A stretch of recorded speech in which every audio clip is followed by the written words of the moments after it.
നമസ്കാരം. ഞാൻ Moideen Shah, Indian union കോൺഗ്രസിൻ്റെ പ്രസിഡൻ്റാണ്. ബഹുമാന്യരെ, നിങ്ങൾക്കെല്ലാവർക്കും എൻ്റെയും എൻ്റെ പാർട്ടിയുടെയും അഭിനന്ദനങ്ങളും ആശംസകളും. മുസ്ലിങ്ങളെ സംബന്ധിച്ച് ഇന്ന് 27-ാം രാവ് റമളാൻ മൊത്തത്തിൽ പുണ്യദിനമാണ്. പ്രത്യേകിച്ച് ഇന്നത്തെ ദിവസം എല്ലാവരെയും അള്ളാഹു അനുഗ്രഹിക്കട്ടെ. അതുപോലെ മുസ്ലിം സഹോദരങ്ങളെ, അവരെല്ലാ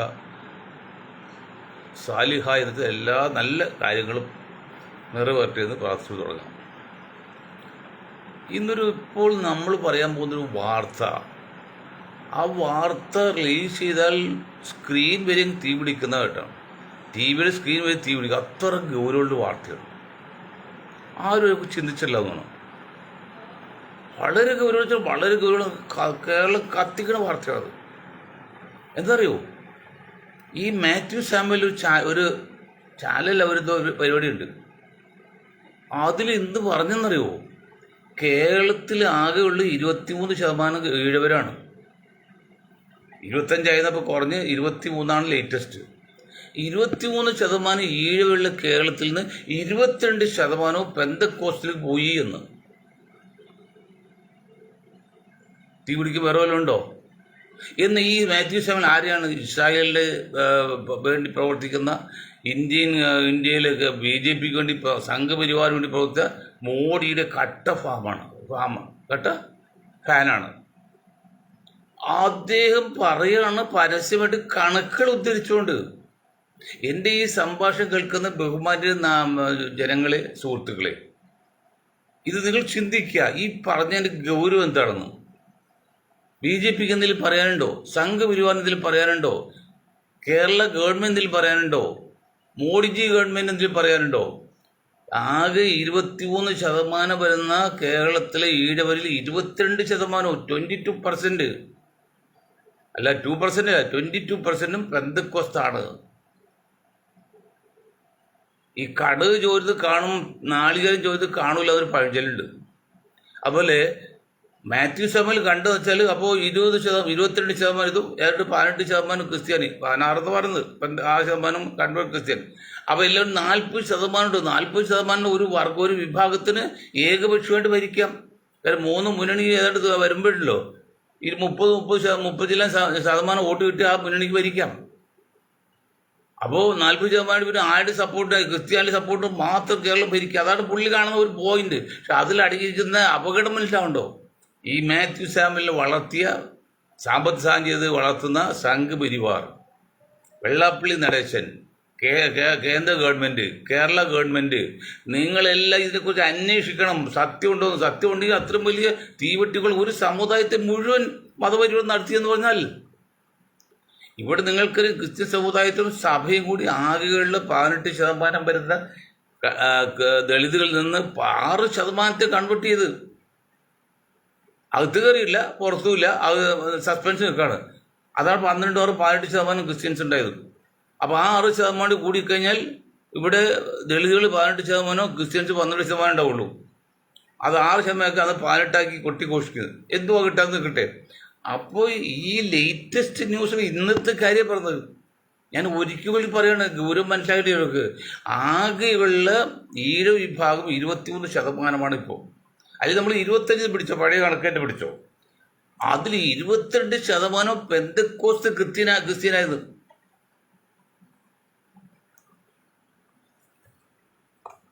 എന്ന് പുള്ളി രേഖാസഹിതം പറയാണ്. ഇനിയിപ്പോൾ സഖാക്കൾക്കോ അല്ലെങ്കിൽ പിണറായി വിജയനോ അതല്ലെങ്കിൽ വെള്ളാപ്പള്ളിക്കോ സംഘപരിവാറിനോ കേന്ദ്ര ഗവൺമെന്റിനോ കാസയ്ക്കോ ക്രിസംഖിക്കോ എന്തെങ്കിലും പറയാനുണ്ടോ? അന്വേഷിക്കണം. അന്വേഷിച്ച് ശക്തമായ നടപടി എടുക്കണം. അങ്ങനെയാണെങ്കിൽ അത് ഗൗരവത്തിലെടുക്കണം. കാരണം അങ്ങനെ ഒരു സമുദായവും മതം മാറി പോകുന്നത് നമുക്ക് താല്പര്യമില്ല. മൊത്തത്തിൽ 1-2 വ്യക്തികൾക്ക് വേണമെങ്കിൽ അവനോട് ആശയത്തോട് യോജിപ്പുണ്ടെങ്കിൽ മാറാം, അതിലും കുറ്റമില്ല. അത് അങ്ങോട്ടും ഇങ്ങോട്ടൊക്കെ മാറാം.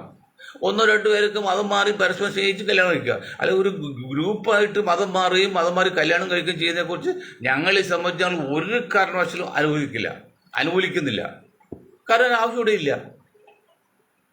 ഇതെന്റെ ഗൗരവം മനസ്സിലാക്കണം. പിന്നെ ഇപ്പോൾ പറയുന്നത് ഈ ജയശങ്കർ വക്കീലും മറ്റ് ക്രിസ്ത്യങ്ങളും കാസയൊക്കെ പറയുന്നത് എന്താ വെച്ചാൽ, ഈ രാജീവ് ചന്ദ്രശേഖർ BJPയുടെ സംസ്ഥാന പ്രസിഡന്റ് ആയതിനു ശേഷം ആയതുകൊണ്ട് UDFും പ്രത്യേകിച്ച് കോൺഗ്രസും നശിച്ചു. അത് BJPയുടെ സംഘപരിവാറിന് കണക്കുകളിലും പ്രതീക്ഷയ്ക്ക് നമ്മൾ എന്താ അംബീഷൻ എന്ന് പറയാം, ഓവർ അംബീഷൻ, അമിത പ്രതീക്ഷ നല്ലതല്ല പറയാം. പ്രതീക്ഷ കുഴപ്പമില്ല, ആർക്കും പ്രതീക്ഷയാണ് നമ്മൾ മുന്നോട്ട് കൊണ്ടുപോകുന്നത്, അല്ലെങ്കിൽ നമ്മൾ ചത്തുപോയനെ. ഈ പ്രതീക്ഷ തെറ്റും കേരളത്തിലെങ്കിലും. എന്തുകൊണ്ട്?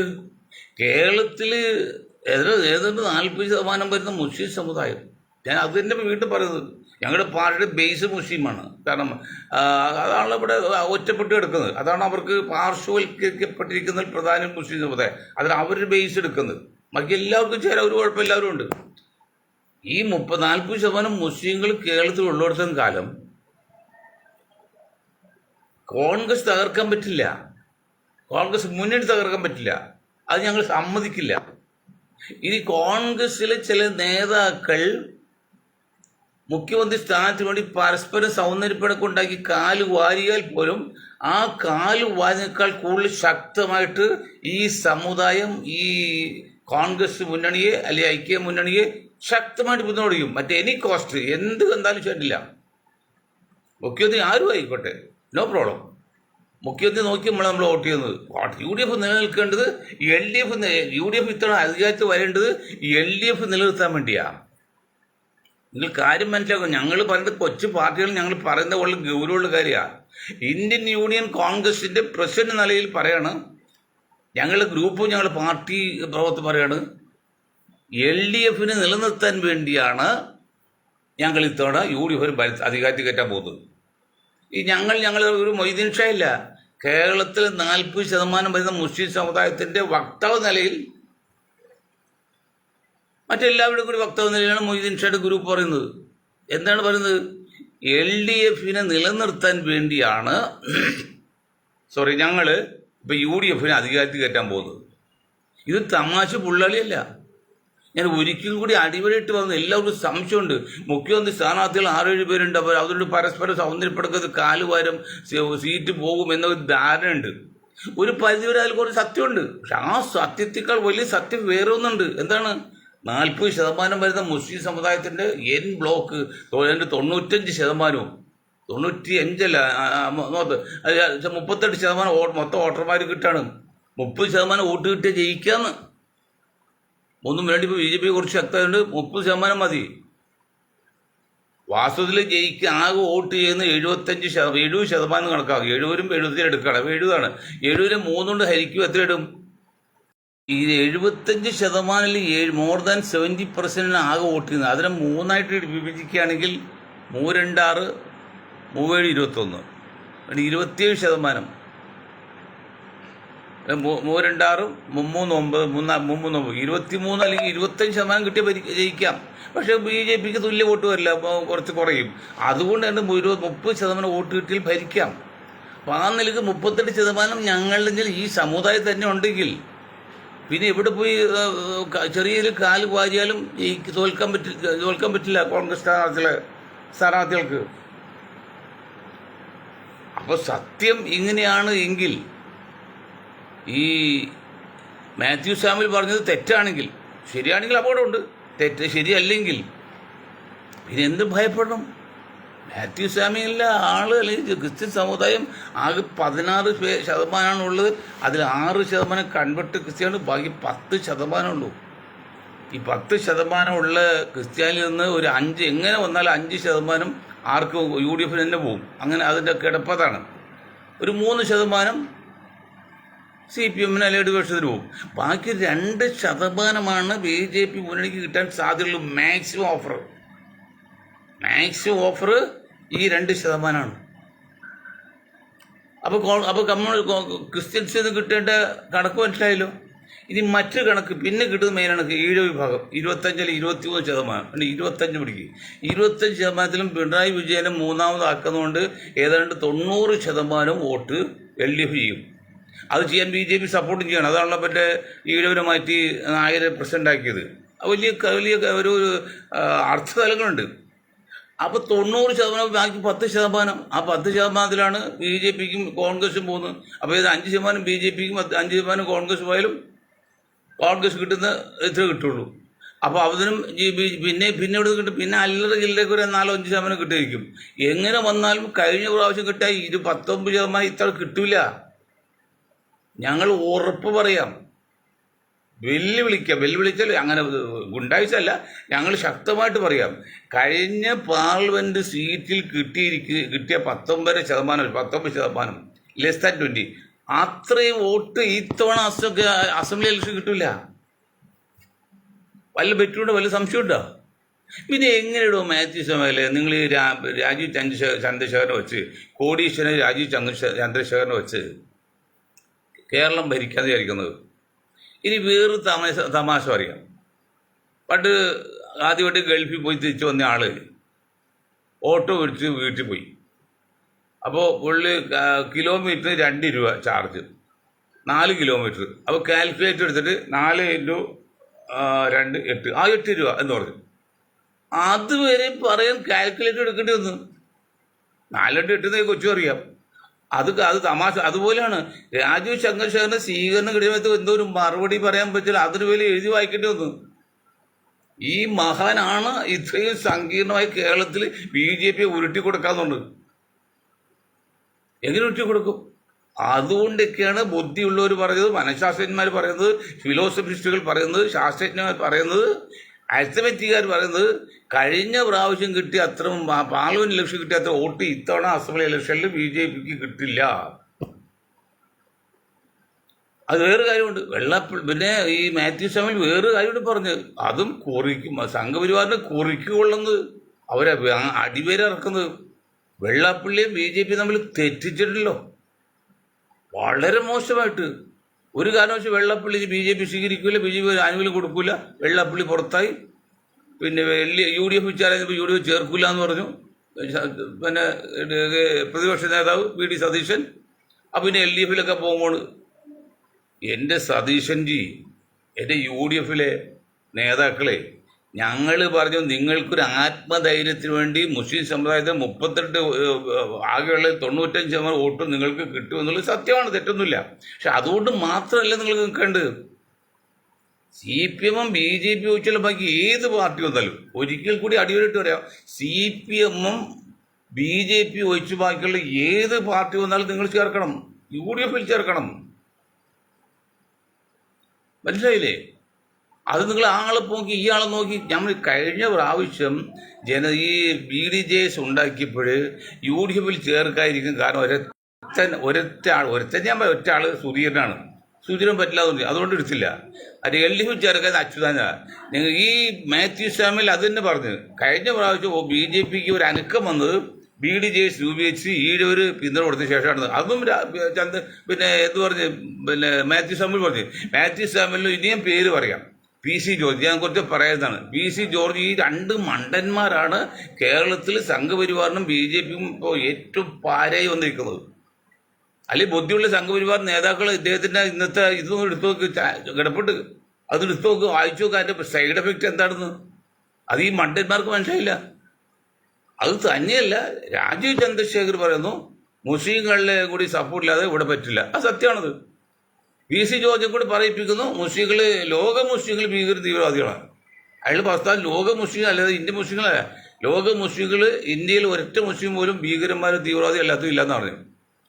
ഇത് രണ്ടും കൂടി എങ്ങനെ, ഈ 2 വൈരുദ്ധ്യങ്ങൾ എങ്ങനെ യോജിച്ചു പോകും സാർ?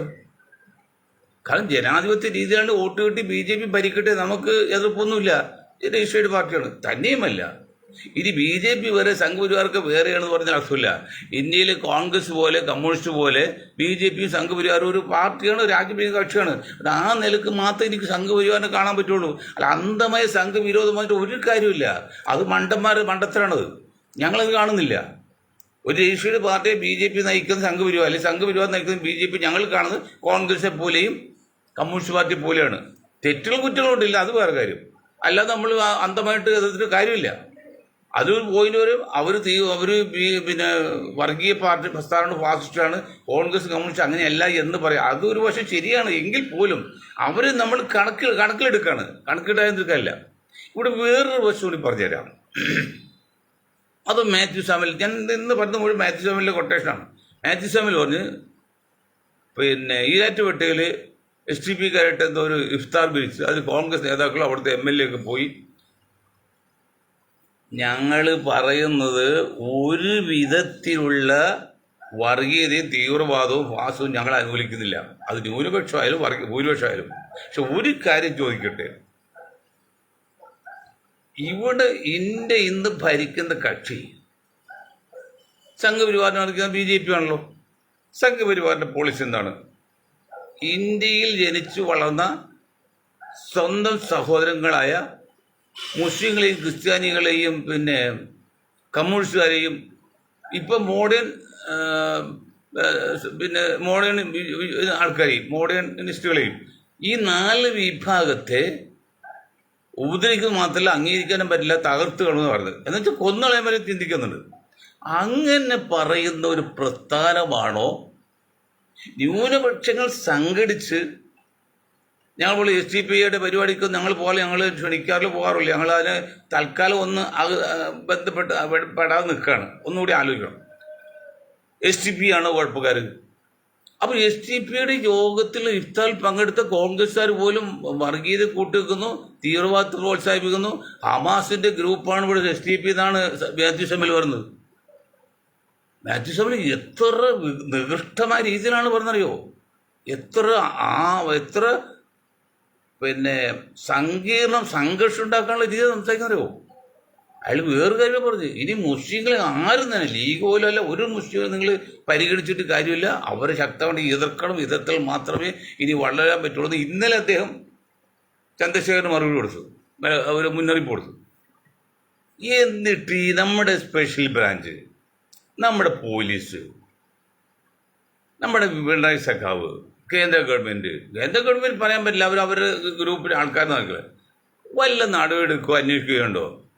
ആ ചാനലിൽ ചർച്ച എടുത്ത് അത് മുഖവിലൊക്കെ എടുത്ത് പോലീസ് അന്വേഷിക്കട്ടെ. എന്താണ് ഇതിൻ്റെ സോഴ്സ്? എവിടെയാണ് ഇതിൻ്റെ ഉറവിടം? ആരാണ് ഇവരെ പ്രോത്സാഹിപ്പിക്കുന്നത്? വിദേശശക്തി ആരെ സപ്പോർട്ട് ചെയ്യുന്നത്? മാത്യു സാമുവലിനൊക്കെ അതൊക്കെ അന്വേഷിക്കട്ടെ. അല്ലെങ്കിൽ RSSന്റെ അടിത്തറകൾ പോവില്ലേ? കാരണം കേരളത്തിലെ പ്രബല സമുദായം അവർ തന്നെ പറയുന്ന സമുദായം 25% ഉണ്ടെന്ന് പറയുന്നു. അവരിൽ 22% പെന്തക്കോസ്ത് ക്രിസ്ത്യാനി ആയി എന്ന് പറഞ്ഞാൽ അത് തെളിവുണ്ട് കണക്കൂടെ പറഞ്ഞാൽ എവിടെ എത്തിയ സംഭവം? ഒരു ഈഴവരെ മുസ്ലിമാക്കി പോലെയാണോ? അല്ലെങ്കിൽ ഒരു നായരെ മുസ്ലിമാക്കി പോലെയാണോ? അത് ഈ സംഘപരിവാറിന്റെ വയറ്റ് തിരക്കിൽ അതിന്റെ അടിവേരിറക്കല്ലേ ഈ മനുഷ്യൻ. ഒന്ന് PC ജോർജ്, ഈ PC ജോർജും മാത്യു സാമുവൽ കൂടി വാസ്തവത്തിൽ സ്നേഹിച്ച് കൊല്ലല്ലേ. മലബാർ മുസ്ലിങ്ങളെ കുറിച്ച് പറയും, സ്നേഹിച്ച നക്കിക്കൊല്ലും വെറുതെ പിച്ചുകൊല്ലും പറയില്ല. അതുപോലെ അവർ കൊടുത്തു ഈ വർഗത്തെ അല്ലെങ്കിൽ സമുദായം സംഘപരിവാറിനെ അവർ സ്നേഹിച്ച് കൊല്ലല്ലേ. ബുദ്ധിയുള്ള സംഘപരിവാർ അന്വേഷിക്കുക, ചന്ദ്രശേഖർ അന്വേഷിക്കുക, രാജീവ് ചന്ദ്രശേഖർ അന്വേഷിക്കുക. മുഖ്യമന്ത്രിയുടെ സ്പെഷ്യൽ ബ്രാഞ്ചിലുള്ള പോലീസ് അവരന്വേഷിക്കുക. എന്താണ് ഇതിൻ്റെ കാര്യം പറഞ്ഞത്?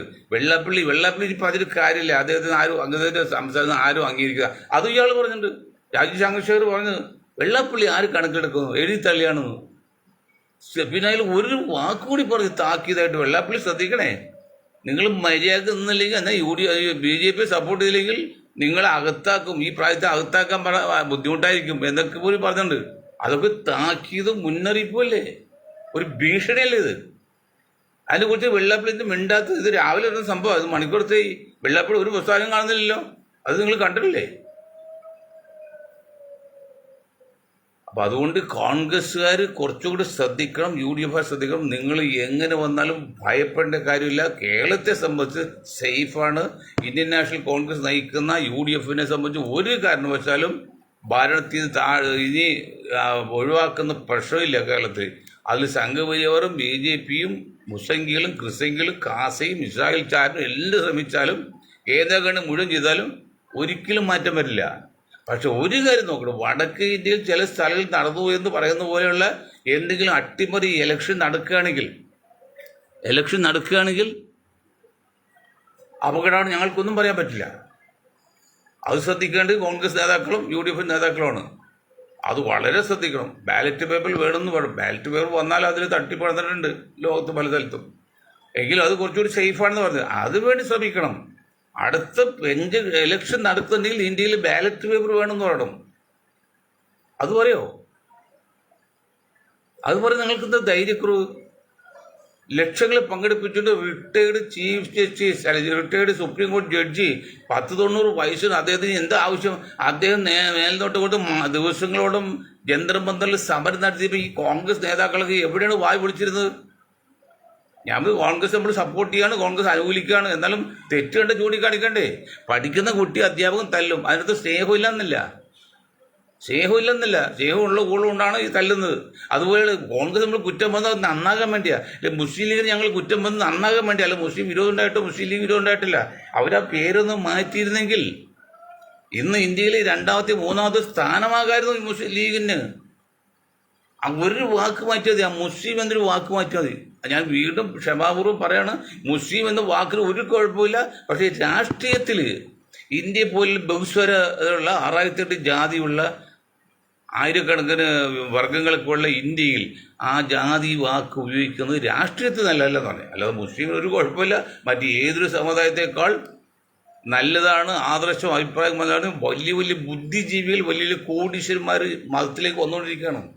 വലിയ ബുദ്ധിജീവികൾ, വലിയ കോടീശ്വരന്മാരും. അത് നക്കാപ്പിച്ച പെണ്ണ് കെട്ടാൻ വേണ്ടി വരും പോലെയല്ല. അതെന്തോ ആകട്ടെ. അപ്പോൾ അങ്ങനെ അല്ലാതെ കോൺഗ്രസ് ലീഗ് നമ്മൾ കുറ്റപ്പെടുത്തല്ല, എന്നോട് വൈരാഗ്യമായിക്കട്ടെ. കാരണം കുറച്ചുകൂടി സമാധാനമായിട്ട് പോകാൻ വേണ്ടിയാണ് ലീഗ് ഉൾപ്പെടെയുള്ള ഈ UDF നമ്മൾ നിലനിർത്താൻ ആഗ്രഹിക്കുന്നത്.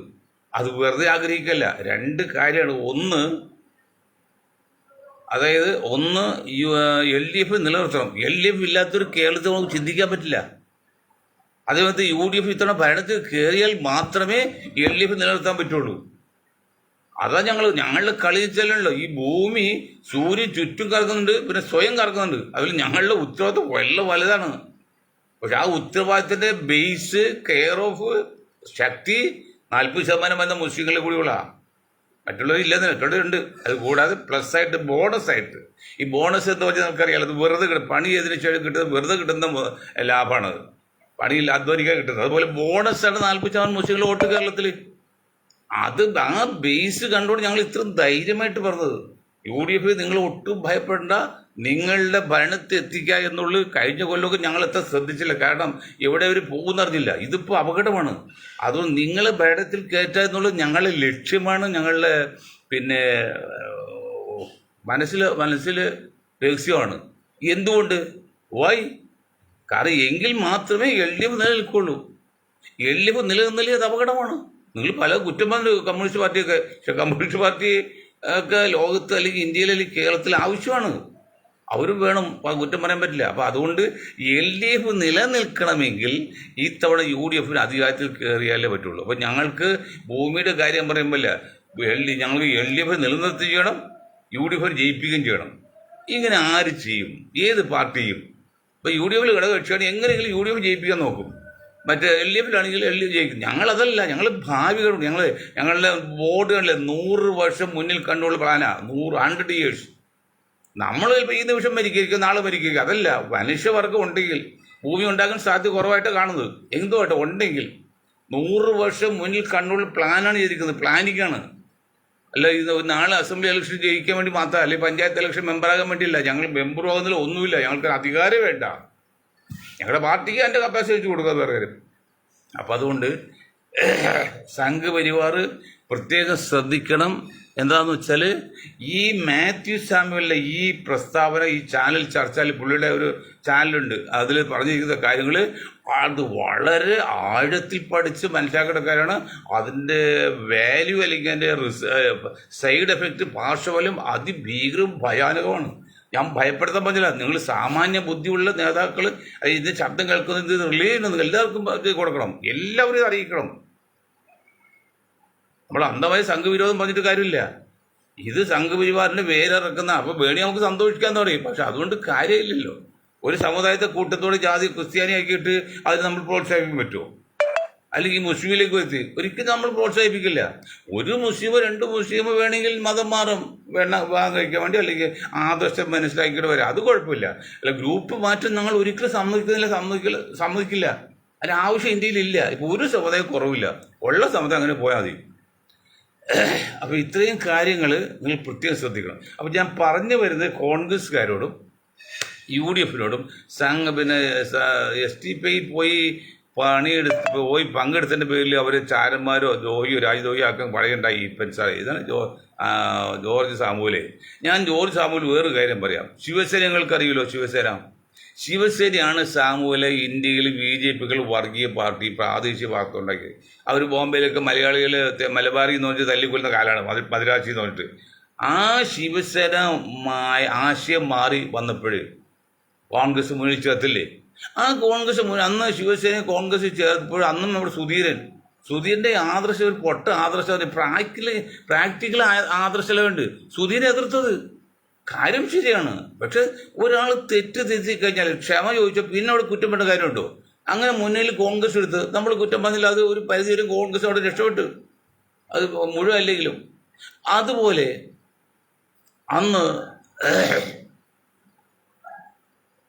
കോൺഗ്രസ് അടിയന്തരാവസ്ഥയ്ക്ക് ശേഷം കോൺഗ്രസിനെ താഴെ ഇറക്കാൻ വേണ്ടി ജയപ്രകാശ് നാരായൺജി രൂപീകരിച്ചാണ് ജനതാ പാർട്ടി, ജനതാദളല്ല, ജനതാ പാർട്ടി. ആ ജനതാ പാർട്ടി രൂപീകരിച്ചുകൊണ്ട് അദ്ദേഹം പറഞ്ഞൊരു പോയിന്റ് ഉണ്ട്. എന്താണ്? കോൺഗ്രസ് ഒഴിച്ച് ബാക്കി എല്ലാവരും ഇതിൽ വരണം, മസ്റ്റാണ്. അങ്ങനെ ചെയ്തിരുന്നു. അദ്ദേഹം ഒരു സ്ഥാനവും വഹിക്കില്ല. അത് രണ്ടും ശരിയായി താമസിച്ച് കോൺഗ്രസ് താഴെ ഇറങ്ങി മറ്റേ ഭരണം ജനതാ പാർട്ടി കിട്ടി. അതുപോലെ ഇന്ന് കോൺഗ്രസ്സുകാരെ ശ്രദ്ധിക്കുന്ന BJP ഒഴിച്ചുള്ള എല്ലാ പ്രസ്ഥാനത്തെയും ഈ ഇന്ത്യ വിളിച്ചേർക്കണം. അവിടെ ആരും മാറ്റി നിർത്തരുത്. കേരളത്തിലാണെങ്കിൽ CPM-ഉം വേണമെങ്കിൽ BJP-യും ചേർക്കാം, ബാക്കി എല്ലാവരും ചേർക്കണം. CPI വരും ചേർക്കണം. അങ്ങനെ ചേർത്ത് മുന്നണി വിപുലീകരിക്കണം, മുന്നണി അടിത്തറ വർദ്ധിപ്പിക്കണം. എങ്കിൽ നിലനിൽക്കാൻ പറ്റുള്ളൂ. ഇതൊന്നും കൊച്ചു പോയിന്റല്ല, ഇത് വലിയ പോയിന്റാണിത്. അത് കോൺഗ്രസ് ഒരൊറ്റ പ്രഖ്യാപനം നടത്തും, എന്നിട്ട് പോകുന്നവർ പോട്ടെന്നേ. അവരൊക്കെ ചാരന്മാരാണ്, അല്ലെങ്കിൽ വഞ്ചകരാണ്. എന്താ പറയേണ്ടത്? BJP ഒഴിച്ചുള്ള എല്ലാ രാഷ്ട്രീയ പ്രസ്ഥാനത്തെയും നമ്മൾ ഇന്ത്യ മുന്നണിയിൽ അല്ലെങ്കിൽ ഇന്ത്യ മുന്നണി ചേർക്കും എന്ന് പറയണം. അപ്പോൾ ആസാമിലെ ആ പുള്ളി വരും, ആന്ധ്രാപ്രദേശ് വരും, ഒക്കെ ചേർന്നാലേ പറ്റുള്ളൂ. മറ്റേതെല്ലാം ചെറിയ ചെറിയ സംഘങ്ങളെല്ലാം ചേർക്കാം, ശിവസേന ചേർക്കാം. അങ്ങനെ മുന്നോട്ട് പോയില്ലെങ്കിൽ നിങ്ങൾ ഇപ്പോഴത്തെ കണ്ടീഷനിൽ കോൺഗ്രസ് ഈ BJP മുന്നണി എതിർക്കാൻ സാധിക്കില്ല കോൺഗ്രസ്സിന്. അത് കേരളത്തിലും. അതാ ഞാൻ പറഞ്ഞു, SDPI നിങ്ങൾ ഒരു കാര്യം മനസ്സിലാക്കണം, ഈ ക്രിസംഖ്യകളെ മനസ്സിലാക്കണം. ഒരു രാജ്യത്തും ന്യൂനപക്ഷങ്ങൾ സംഘടിച്ച് അവിടെ ഭരണം പിടിച്ചെടുത്ത ചരിത്രമില്ല ഇന്നേ വരെ. ലോകം ഉണ്ടായ കാലം പോലെ ഇന്നേ വരെ. ഇന്നിപ്പോൾ മാർച്ച് 2020 മാർച്ച് മാസം 27 വ്യാഴാഴ്ച. ഇന്നേ വരെ ലോകത്ത് ഒരു രാജ്യത്തും ന്യൂനപക്ഷങ്ങൾ സംഘടിച്ച് അധികാരത്തിൽ കയറിയ ചരിത്രമില്ല. ഉണ്ടെങ്കിൽ തെളിയിക്കൂ. ഞങ്ങൾ ചരിത്രം പഠിച്ചു വന്ന വെറുതെ വന്നല്ല. അതേ സ്ഥാനത്ത് ന്യൂനപക്ഷങ്ങളിൽ ന്യൂനപക്ഷങ്ങൾ അല്ലെങ്കിൽ ചിലർ അധികാരത്തിൽ വന്നിട്ടുണ്ട്, അത് ഭൂരിപക്ഷ സപ്പോർട്ട് കൂടിയാണ്, ന്യൂനപക്ഷം സംഘടിച്ചല്ല. ആ നിലയ്ക്ക് ഇന്ത്യയിൽ ഒരു കാലത്തും ന്യൂനപക്ഷങ്ങൾ സംഘടിച്ച് അധികാരത്തിൽ വരാൻ പറ്റില്ല.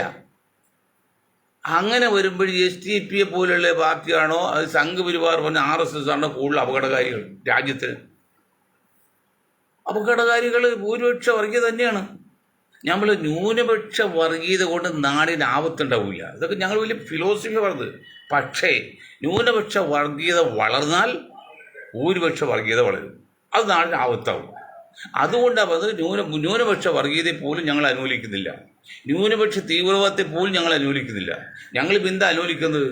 എല്ലാവരും ചേർക്കണം, അവരെല്ലാം ദേശീയതയിൽ ഉറച്ചു നിൽക്കണം, മതേതരത്തിൽ ഉറച്ചു നിൽക്കണം, ജനാധിപത്യത്തിൽ ഉറച്ചു നിൽക്കണം, സോഷ്യലിസ്റ്റിൽ ഉറച്ചു നിൽക്കണം. സർവോപരി മാതൃരാജ്യത്തെ സ്നേഹിക്കുന്ന മാതൃകാ പുരുഷന്മാരായ രാജ്യസ്നേഹികളായിരിക്കണം. അത് വടിവരയിട്ട് ഞങ്ങൾ പറയുന്നതാണ്. അപ്പോൾ SDPIയുടെ യോഗത്തിൽ പോയതുകൊണ്ട് അത് താലിബാൻ്റെ അല്ലെങ്കിൽ താലിബാനിസ് അത് ഞാൻ ഇന്നലെ പറഞ്ഞില്ലേ, 2% തീവ്രവാദികൾ എന്നാണ് ഈ ക്രിസംഖ്യയൊക്കെ പറയുന്നത്. പക്ഷെ എന്നിട്ട് പറയുന്നത് താലിബാനാണ് ഈരാറ്റുപേട്ടയിൽ നിന്ന്. അപ്പൊ മുഴുവൻ മുസ്ലിങ്ങൾ വർഗീയവാദികളാക്കി. അതാണ് പി സി ജോർജ് പറഞ്ഞ ഇപ്പോൾ മാത്യു സാമിൽ പറഞ്ഞു. മാത്യു സാമിൽ പി സി ജോർജൊക്കെ കോടികൾ കൊടുത്ത് പറയിപ്പിക്കുകയാണ്. ഈ പറയിപ്പിക്കുന്നതിന്റെ ആന്തരിക വശം അല്ലെങ്കിൽ അതിന്റെ പാർശ്വഫലം സംഘപരിവാരം മനസ്സിലാക്കണം. നിങ്ങൾ ഒരിക്കലും അധികാരത്തിൽ വരാതിരിക്കാൻ വേണ്ടി ചെയ്യുന്നത്, ഒരിക്കലും അധികാരത്തിൽ വരാൻ വേണ്ടിയാണ് ഇവര് ശ്രമം. കാരണം ഇതിപ്പോൾ 2% ക്രിസ്ത്യൻ സമുദായം മൊത്തത്തിൽ ബി ജെ പിയിലേക്ക് വന്നു വിചാരിക്കുക. ഇന്ത്യയിൽ ഓൺലി 2% ആണ്, ബാക്കി 98% പുറത്തെടുക്കാണ്. ഈ 2% വേണ്ടി നിങ്ങൾ ഇത്രയും കുരിഞ്ഞ് കിടന്നു പോണ എന്തിനാണ്? അവരെ നിങ്ങൾ സഹായിച്ചോ, അത് നമുക്ക് കുഴപ്പമില്ല, അവർ വരവ് ചേർത്തോ. പക്ഷെ അതിനുവേണ്ടി മാത്രം നിങ്ങൾ ബാക്കി 20% വരുന്ന മുസ്ലിങ്ങളെ, കേരളത്തിൽ 40% മുസ്ലിങ്ങളെയും ഇത്രയും ഒറ്റപ്പെടുത്തി തീവ്രവാദികളും ഭീകരവാദികളെന്ന് പറയിപ്പിക്കുന്ന കാര്യമുണ്ടോ? അത് നിങ്ങൾക്ക് ദൂഷ്യം ചെയ്യില്ലേ? ബുദ്ധിയുള്ളവരാരെങ്കിലും ഇല്ലേ നിങ്ങളുടെ? ഏതെങ്കിലും രാഷ്ട്രമീമാംസകർ നിങ്ങളുടെ കൂടെ ഇല്ലേ? സംഘപരിവാരോട് ചോദിക്കുകയാണ്. ഞാൻ അറിയുന്ന പല സംഘപരിവാർ വളരെ ബുദ്ധിജീവികളാണ്. നിങ്ങളുടെ ആ ബുദ്ധി എവിടെ പോയി? അത് മനസ്സിലാക്കണ്ടേ? അപ്പൊ ഇതിനെ എല്ലാം മനസ്സിലാക്കാൻ പറഞ്ഞത്, ഇവിടെ ചില പാർട്ടികൾ പറയുന്ന പോലെ കോൺഗ്രസ് നശിച്ചു എന്ന് ജയശങ്കർ വക്കീലൊക്കെ എപ്പോഴും പറയുന്നുണ്ട്. വേറെ പലരും പറയുന്നുണ്ട്. രാജീവ് ചന്ദ്രശേഖർ വന്നിട്ട് ഏറ്റവും ക്ഷീണം UDF ആണ്. ഒരു ക്ഷീണമല്ല UDFന് സംബന്ധിച്ച് ഒരു ക്ഷീണം ഇല്ലെന്ന് മാത്രമല്ല, അവർ മുന്നോട്ട് നിലനിൽക്കുകയും ചെയ്യും. കാരണം ഞാൻ പറഞ്ഞ ഒരു കാര്യം, ബേസ് 40% മുസ്ലിങ്ങൾ കേരളത്തിലുള്ളതുകൊണ്ട് അല്ലെങ്കിൽ പറയാൻ പറ്റില്ല. മറിച്ച് ഹിന്ദുത്വ പാർട്ടി സംഘപരിവാറാണ്. BJP ആണെങ്കിൽ ഹിന്ദു പാർട്ടി CPM തന്നെയാണ്. ഏറ്റവും കൂടുതൽ ഹിന്ദുക്കളുടെ പാർട്ടി CPM ആണ്. ആ CPMന് ക്ഷീണം പറ്റും. അത് തൽക്കാലം ക്ഷീണം പറ്റാതിരിക്കുമ്പോഴാണ് ഈഴവനായ പ്രസിഡന്റ് മാറ്റി മേനോനായ ഒരു പ്രസിഡന്റ് വെച്ചത്. ഒരു ഈഴവൻ്റെ ഒരു വോട്ട് പോലും BJPക്ക് പോലും പോരുത്, പിന്നെ UDFിന് പോരുത്. തന്നെയുമല്ല, വെള്ളാപ്പള്ളിയെ അകത്തിക്കളിയാണ് ഇപ്പോൾ. അതൊക്കെ ഒരു പരസ്പര ധാരണയാണെന്ന് മനസ്സിലാക്കുന്നത്. അകത്തി കഴിഞ്ഞ് നിർത്തിയാൽ ഉള്ള ഈടുവാനും അങ്ങോട്ട് പോരും. അങ്ങനെ CPMനെ അധികാരത്തിൽ കയറ്റി അങ്ങനെ വെടുക്കാക്കി തനിക്കാക്കുക എന്ന് പറയും പോലെ, അല്ലെങ്കിൽ വാഗനോട് പോയിരുത്തിയിട്ട് നശിപ്പിക്കാറും പോലെ ആണ് ഇപ്പോൾ BJP ചിന്തിക്കുന്നത്. അത് ഞാൻ അവർ കുറ്റമല്ല, രാഷ്ട്രീയ തന്ത്രമാണ്. അത് രാഷ്ട്രമീമാംസ ഉണ്ടെങ്കിൽ അവർ പറഞ്ഞ ഉപദേശമാണ്. അത് ഞാൻ ഒരിക്കലും കുറ്റം പറയില്ല. രാഷ്ട്രീയ തന്ത്രം അങ്ങനെയാണ്. പറഞ്ഞില്ലേ, നമുക്കെതിരെ വരുന്ന കാര്യങ്ങൾ നമുക്ക് അനുകൂലമാക്കി മാറ്റിയെടുക്കുക. അതാണ് മാനവധർമ്മം എന്ന് പറഞ്ഞാൽ. അത് കറക്റ്റാണ്. അതിപ്പോൾ ശരിക്കും ഇംപ്ലിമെന്റ് ചെയ്യുന്നതല്ലേ, ശരിക്കും നടപ്പിൽ വെച്ച 3 BJP ആണ്. അതിന് കണക്കുകൾ കാണുന്നില്ല. പക്ഷെ അത് അത്ര ഈസി അല്ല. അത് വെള്ളാപ്പള്ളി എന്തൊരു കാര്യം പറഞ്ഞു. ഇന്നലെ പറഞ്ഞതറിയോ? ഇന്നലെ വെള്ളാപ്പള്ളി പറഞ്ഞത് സുരേന്ദ്രനേക്കാൾ മാന്യനും നല്ലവരുമാണ് ചന്ദ്രശേഖരൻ. ഇന്നിപ്പോൾ പറഞ്ഞതറിയോ? പശുവിനെ തൊഴുത്ത് മാറ്റി കെട്ടുകൊണ്ട് പ്രസവിക്കില്ല എന്ന് പറഞ്ഞ് ചന്ദ്രശേഖരനെ കുറിച്ചാണ് പറഞ്ഞത്.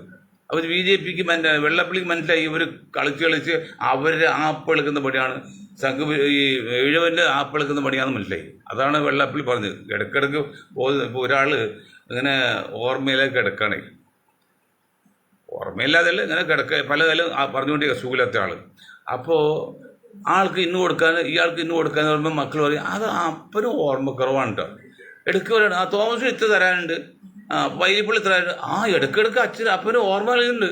അപ്പോൾ ഇങ്ങോട്ട് കൊടുക്കാനുള്ള ഇപ്പോൾ ഓർമ്മ തൊലി, അങ്ങോട്ട് കൊടുക്കാനുള്ള ഓർമ്മ പോയി എന്ന് പറയും പോലെ വെള്ളപ്പള്ളിക്ക് ചില സമയത്തൊക്കെ ബോധം വരുന്നുണ്ട്. വെളി വരുന്നാലും അപകട ഭാഷയറ്റല്ലേ, ബോധം വരുന്നുണ്ട്. അതാണ് ഇന്ന് പറഞ്ഞ് മച്ചുപ്പിനാർ. ഏതായാലും വെള്ളപ്പള്ളി കരുതിയിരിക്കുക, SNDP കരുതിയിരിക്കുക, സംഘപരിവാർ കരുതിയിരിക്കുക. ഈ മാത്യു സാമിലും കൂട്ടും പറഞ്ഞ പ്രവർത്തനം ശരിയാണെങ്കിൽ അത് നിങ്ങളുടെ വേറെ വെക്കുന്ന പരിപാടിയാണ്.